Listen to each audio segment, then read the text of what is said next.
Bad contract extensions by Chris Drury are hurting the Rangers. We tell you why.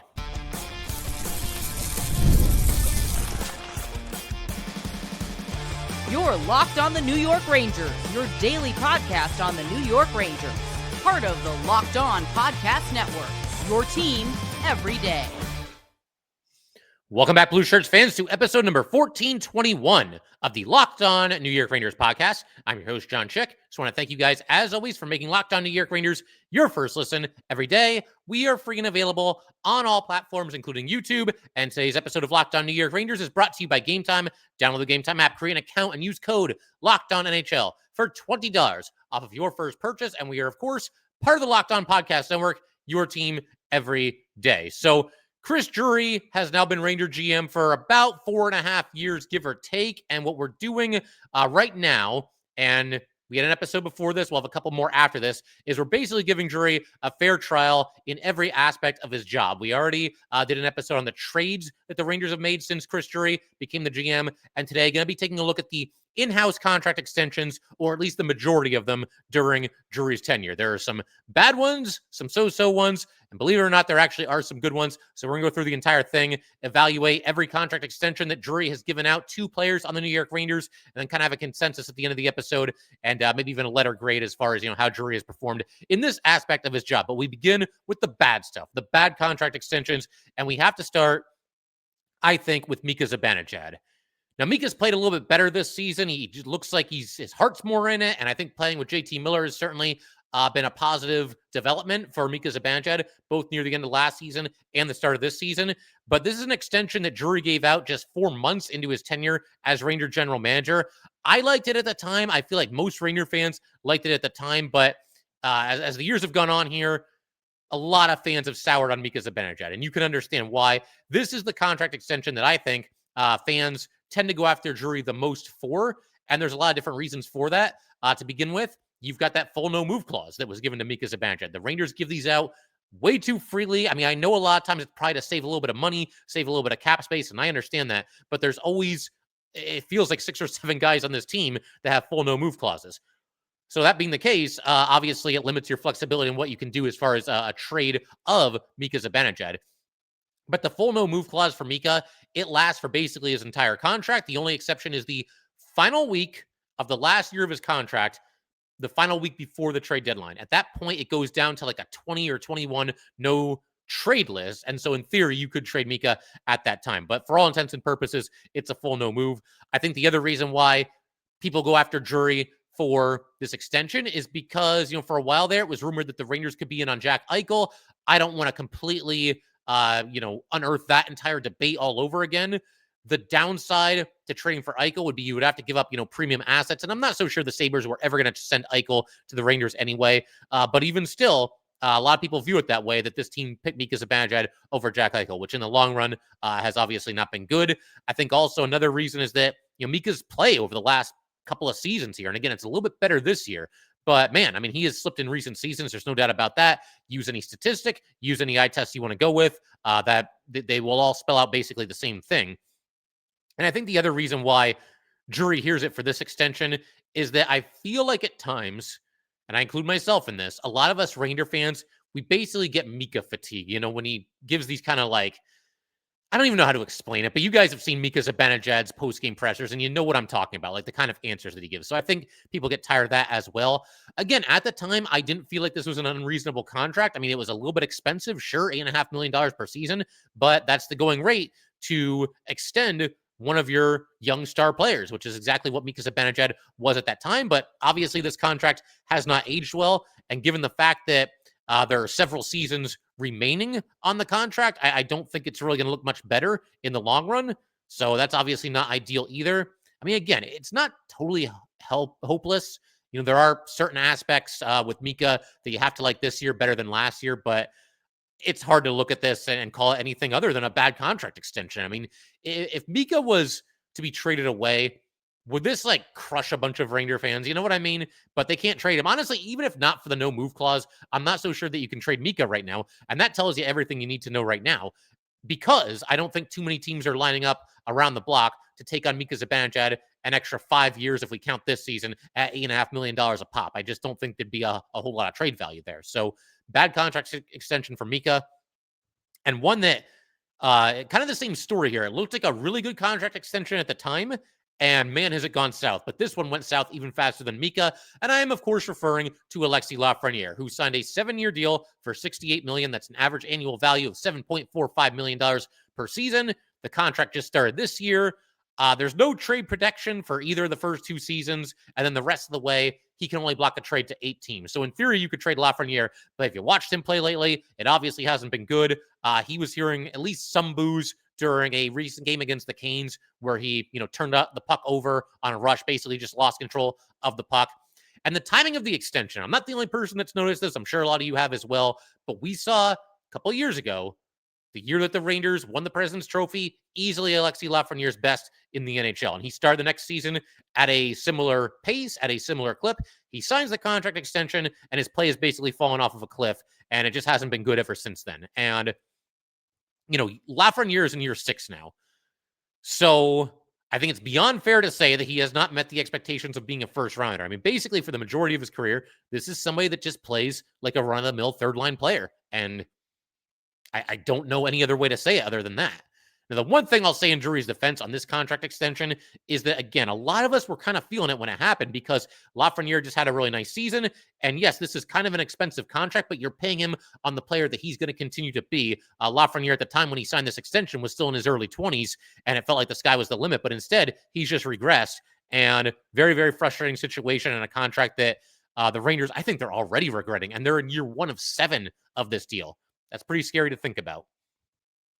Another bad contract extension, I'm going to go with Barclay Goodrow. 6 years for a total of $21.84 million, an average annual value of $3.64 million per season. Now, obviously, Barclay Goodrow is no longer here. They used the waiver wire to basically circumnavigate Goodrow's limited no trade clause, and he's now a member of the San Jose Sharks. We talked about this transaction sort of when we did a recent episode in Chris Drury, when we took a look at all the different trades that he's made as Ranger GM. To me, they're 2 separate things. The trade for Barclay Goodrow, that's a good trade. You only gave up a 7th rounder to get him. The subsequent extension for Barclay Goodrow, that is a bad contract extension. That's just too many years and too many dollars. There was no reason to go to 6 years for Barclay Goodrow. There was no reason to go to $3.64 million per season. And yes, he was a team leader. He had that awesome playoff run a couple of seasons ago as well when the Rangers were in the Eastern Conference Final. But I don't see how you look at this and not see it as a bad contract. Unfortunately, the Rangers were able to, again, kind of circumnavigate the whole limited no trade clause thing that Barclay Goodrow had in his contracts. They waived him. He ends up on the San Jose Sharks. Another bad contract extension, I'm going to go with Ryan Reeves.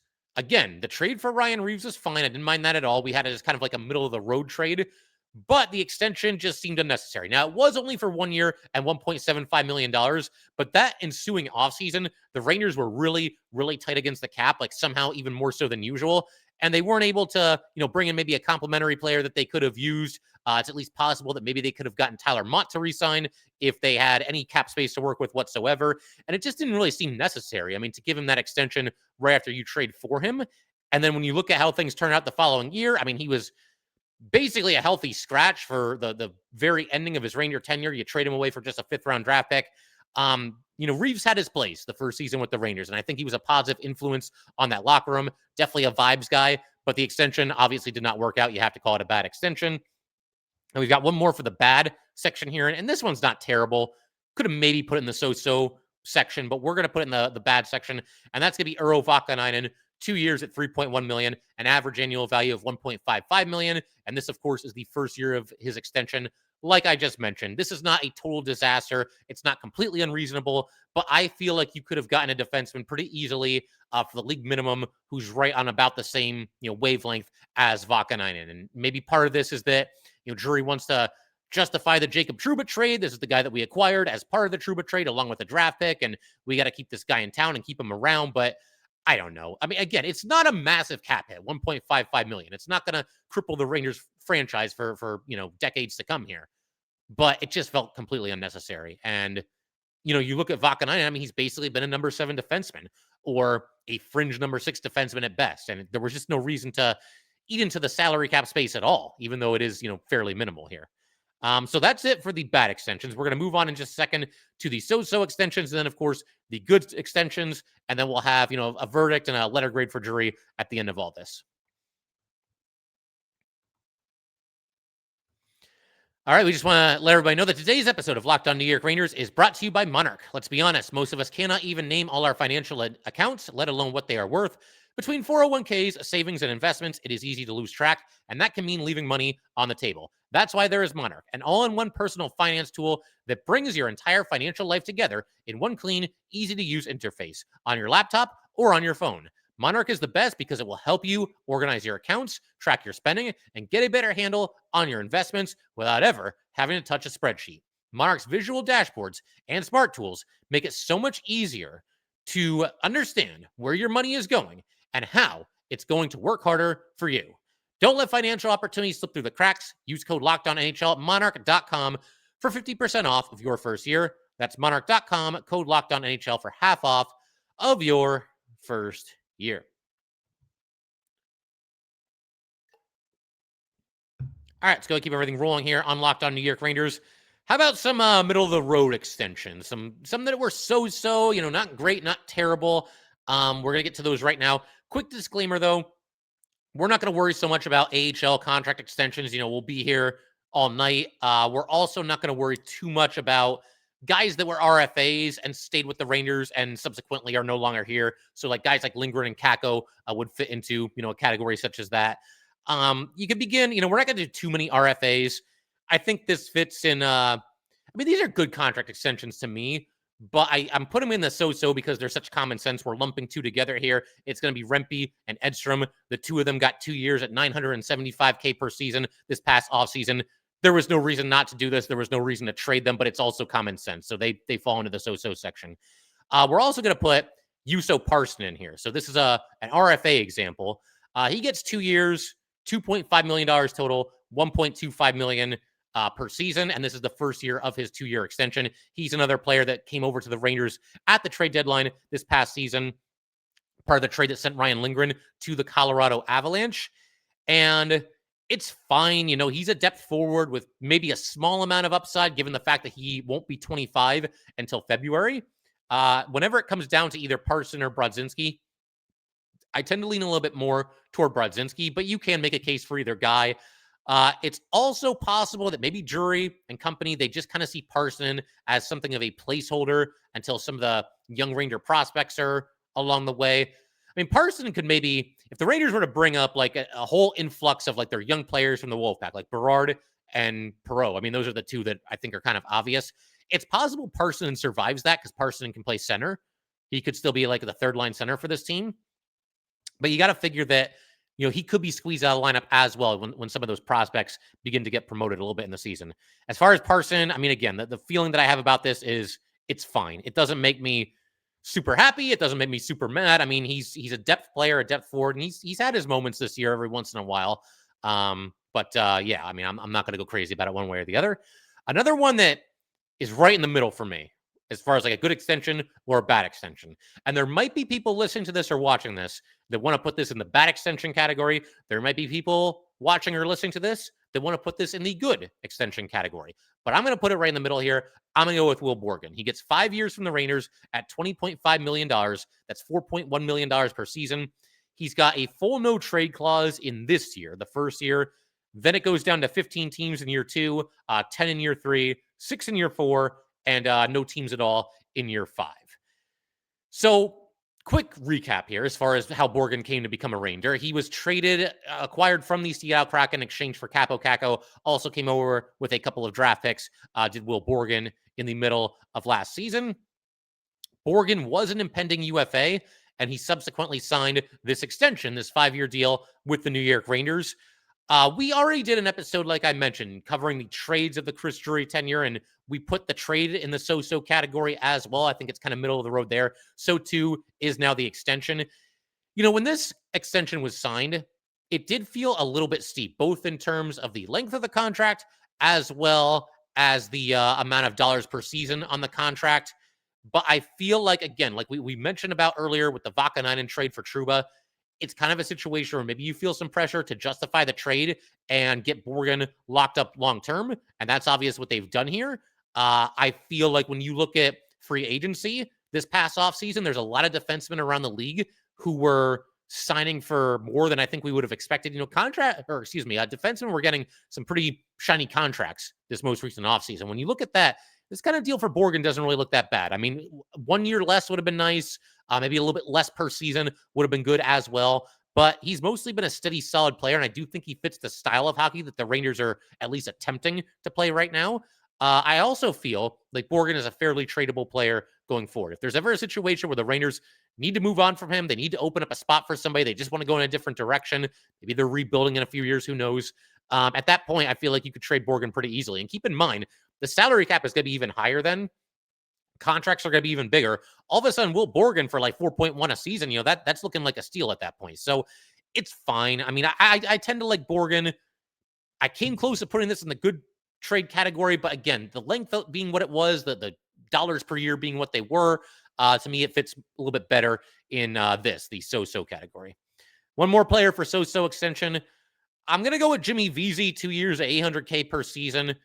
I mean, again, this is one that you could put in the good section. It's a fairly harmless contract extension, to be sure. With Jimmy Vesey a couple of years back, he made the team while in training camp on a PTO, got an extension for 2 years, and then was for a while I thought was a valuable fourth-line player for this team. Ended up getting scratched a lot, spoke up about it, ended up getting traded at the deadline last season. And whether he spoke up or not, I think for sure Vesey was going to get traded because he was an impending UFA. He went along with Ryan Lindgren to the Colorado Avalanche this past season. This past season. Again, it's in the so-so category. The price was right. It was obviously an inexpensive contract extension. And Vesey, gritty bottom six forward and somebody that I think kind of endeared himself to Ranger fans while he was here for his second stint, given the fact that he kind of switched up his style a little bit to kind of adapt to life as a fourth line player rather than being what he was in college when he was the guy scoring all the goals. So yep, those are the so-so extensions. In just a minute, there were some good extensions. We'll get to those.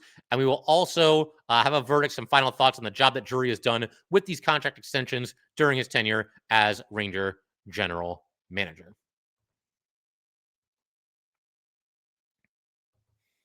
All right, we just want to take a minute to let everybody know that today's episode of Locked On New York Rangers is brought to you by FanDuel. The NBA is back, and there is no better place to get in on the action than FanDuel, the official sports betting partner of the NBA. Even if you miss the start of the game or want to ride the hot hand, FanDuel has live bets on everything from who will score next to fourth quarter comebacks. Plus, you can even combine your live bets into a same-game parlay for a shot at a bigger payout. It keeps every game exciting, especially when your team is making that late push. Right now, FanDuel is giving new customers $300 in bonus bets when your first $5 bet wins. So head to FanDuel.com to sign up and play your game with FanDuel, the official sports betting partner of the NBA. And today's episode of Locked On New York Rangers is also brought to you by Gametime. Hockey season is here, and nothing beats being in the arena for those opening games. But let's be real. Getting tickets can be a total headache. Between waiting in queues, surprise fees, and prices that jump right before checkout, it is easy to get frustrated when all you want to do is cheer for your team. That's where Gametime comes in. The app that gives fans the advantage, it's your ultimate life hack for scoring amazing NHL tickets fast, easy, and stress-free. Their zone deals are a game changer. You pick your section, Gametime picks your seats, and you save big. You can even find NHL tickets for under $25. Take the guesswork out of buying NHL tickets with Gametime. Download the Gametime app. Create an account and use code LOCKDOWNNHL for $20 off your first purchase. Terms apply. That's code LOCKDOWNNHL for $20 off. Swipe, tap, ticket, and go.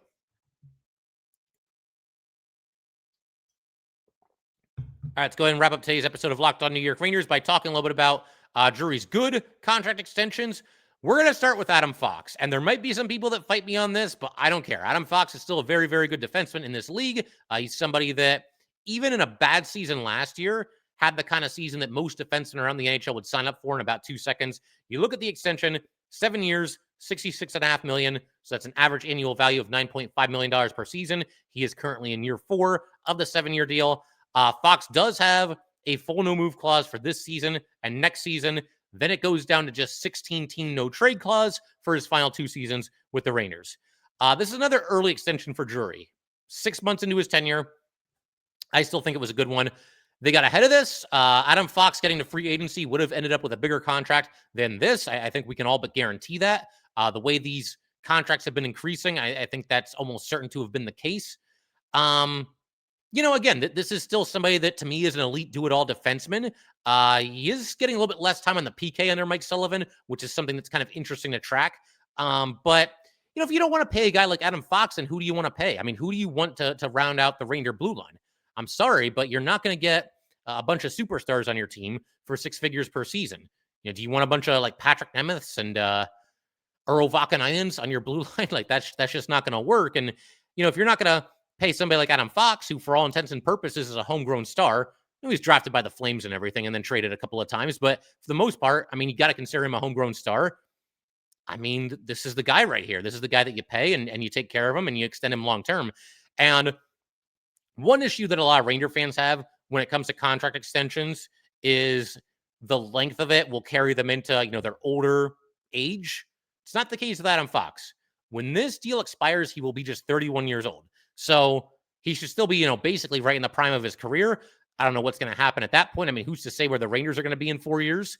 You can move on from him if you want. You can trade him before that time. Or if the Rangers are contending again and he's still an elite defenseman, you can look to, keep him in town long term.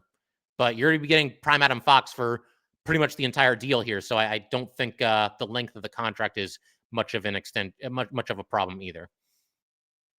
We've also got Braden Schneider. This is also a good extension for the Rangers as far as I'm concerned. Now, he was an RFA, so this is one that to me was a little bit more common sense than some of the UFA extensions. But be that as it may, Schneider got 2 years at $4.4 million, which is $2.2 million per season. He's going to be an RFA with arbitration rights when this deal expires. A mainstay of the Ranger blue line, somebody that has played a significant role for this team for a lot of good seasons, a lot of deep playoff runs. It really never makes sense to me when I see people that want him traded, people that want to drive him to the airport on their own. Like, we actually got a pretty good first-round pick here. We made a good pick.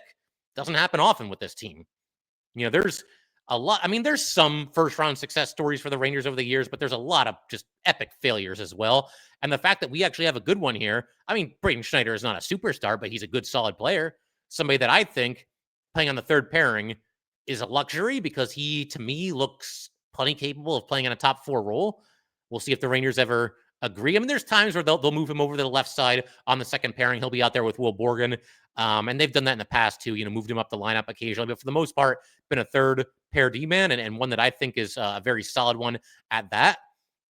Somebody that the Rangers seem to value. I mean, when the Rangers were acquiring JT Miller, the Canucks were interested in Braden Schneider, and Drury and the Rangers weren't feeling it, and they kind of held all the leverage and all the cards, and they ended up sending Victor Mancini over there instead. But yeah, I mean, Schneider is somebody that to me has been a staple of this team and could continue to be one. I will say this though, for the people that want Schneider traded, if Schneider is extended at the end of this current contract, that's where I think the scrutiny is going to come in because it'll obviously be a little bit more expensive than this one. And it could honestly go either way with Braden Schneider. I could see him still with the Rangers 5 years from now in a prominent role. I could also see a scenario where as soon as this trade deadline, he gets traded. Because if the Rangers are floundering, if they're sputtering, if they're falling apart, and they decide to blow it all up and go full-on rebuild, Braden Schneider is one of those guys that they could trade. They could also keep him in such a scenario. If the Rangers want to go full-on rebuild, they could still see Braden Schneider as part of that rebuilding process because he's obviously still very young and he's obviously on a very inexpensive contract for the time being. So this could play out one of 100 different ways with Braden Schneider. But as far as the contract extension, I mean, I like it. I think overall it was good. Here's another one that I think was a good extension. Johnny Brodzinski, 2 years at $787.5K per season. You can't beat the price. This is somebody that I think is like 12th and 13th forwards go. However you see Brodzinski, he's a good one. I mean, I don't think there are too many 13th forwards around the NHL that's like, oh man, I really wish we had that guy. Brodzinski can step in there, give you some speed. He's got a good shot. Can add a little bit more of an offensive dynamic to the bottom 6, can play in the top 6 in a pinch. You don't want him there for too long, I don't think, but that was a good extension as well. Jonathan Quick, ×2. These were both good extensions. The first one for 1 year at 1.275, and then this most recent one 1 year at $1.55 million. Quick has been good. Quick has mostly been good through the duration of his contract. He's off to a good start this season as well. His first 3 starts in particular were fantastic this season for the Rangers.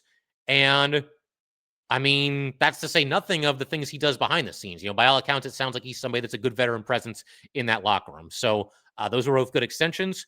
Will Cooley. Now, again, Will Cooley was an RFA. He ends up getting 2 years at $3.9 million per season. He's in year 1 of the extension. He'll be an RFA with arbitration rights when it expires. But again, this is somebody that fits the Rangers' current style. He plays that straight line hockey. He's a hard-hitting player. He's got good size. He's got a decent amount of offensive upside as well. Got up to a slow start this season, but seems to have obviously picked it up, ever since he had been sick for a while. So he got out from under that and obviously is playing better recently.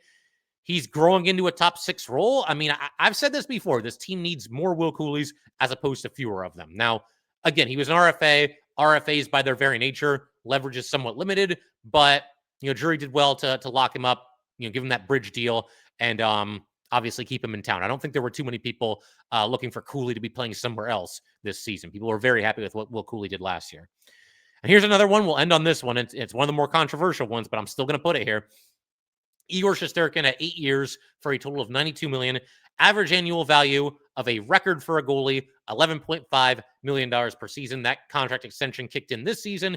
And unfortunately, he has a full no-move clause for the entire contract. Sooner or later, I feel like you just have to be happy about the fact that the Rangers have the guy that, for my money, is the best big game goalie in the NHL. Go back and look at the track record that Igor Shesterkin has in the Stanley Cup playoffs and compare him to some of the other elite goalies in the league. Igor's got them all beat, and he's the guy that I want between the pipes in a big game that I absolutely have to win. Now, I get that the price is high. I get that gives some people some pause. I get the fact that other elite goalies around the NHL are making 7.5 or 8 or 8.5 million, whatever it might be. The one nice thing here, though, as the contract goes on from year to year, the salary cap should continue to rise. And as a result of that, Igor's cap hit will take up a smaller percentage of the salary cap as the seasons go by here. So that's obviously a good thing. And as far as the full no-move clause, I mean, I can't even imagine the situation the Rangers would have to be in to want to trade him anyway, because it's such a long contract. They're trying to win now. And even if there is a rebuild in the middle of this, then they should be coming out of it toward the end of his contract. I mean, yeah, I guess you could trade Igor as part of the rebuild if he didn't have this full no-move clause. I mean, obviously you could do that, but I don't think they see it that way. I think they see him as somebody that through this era of hockey and maybe even another 1 or 2 eras of Ranger hockey, this guy is going to be the backbone. He's going to be the guy that they lean on moving forward. And I just don't think that the no-move clause in Igor's case is as big of a deal as it is in the case of some other players. But, I mean, again, you look at the playoff numbers, career goals against of 241, career save percentage of 928. The guy is always under fire, and he always stands on his head in the playoffs. I know some people are going to fight me on this one because of the length of the contract, the full no-move clause, and the price of the contract. And I get it. I understand it. You can make a case for sure. But for me, I'm not going to look at having the best goalie in the NHL, the best big game goalie in the NHL on my team as a bad thing, as a franchise crippling thing, just because he's making, $2 million more than we would have preferred. So that's where I'm at with the Igor extension. As far as a final verdict here, so here's what I've noticed in putting this list together for Drury and all the contract extensions that he's given out. There are more good contract extensions than bad contract extensions. However, the bad contract extensions, some of them tend to be really bad, whereas the good contract extensions are just kind of good. There's nothing really about any of the contract extensions that he's given out that fall into the good category that you look at and say, man, that is awesome. Because even for guys that I like the contract extension, like Igor Shesterkin, like Adam Fox, there's nobody that you got at a steal of a price. Igor Shesterkin, and a lot of you guys probably think that those prices are too high. So for that reason, I can't give Drury a very good mark here. I got to give him a C- because I mentioned the good contracts and how they're just kind of good. They're not exceptional. There's not that one contract extension that you look at and think that the Rangers got a steal there. But you can definitely look at some of the bad contracts and think, wow, that really hurts the Rangers. I'm talking, of course, about Mika Zibanejad and Alexis Lafreniere first and foremost. And you can also throw Barclay Goodrow in there as well. I realize he's no longer here, and the Rangers found a way to move on from Barclay Goodrow and move that contract. But those are contracts that either previously hurt or currently hurt the New York Rangers. And the Mika and Lafreniere extensions, I mean, they've basically looked like borderline disasters. And with Lafreniere, I mean, that might honestly be the worst of the two because his just started. I mean, at least when Mika signed his extension, we were still getting some good seasons at the very start of the contract. Lafreniere signed, and I mean, I don't know what's going on there. We could write an entire book about Lafreniere and the struggles that he's had, as of this recording. We are recording this episode a couple days in advance. But, we'll call it there. You guys let me know what you think. How would you grade Chris Drury's contract extensions? Again, letter grade, I'm putting a C-. C- seems about right. But you guys let me know. All right, so if you'd like to get in touch with this podcast, go ahead, send an email to lockedonnyrangers@gmail.com. Once again, that is lockedonnyrangers@gmail.com. Definitely give us a follow on Twitter as well, @jchick17. Once again, @jchik17. And definitely subscribe to Locked On New York Rangers YouTube channel. Thanks again, guys. I will see you next time.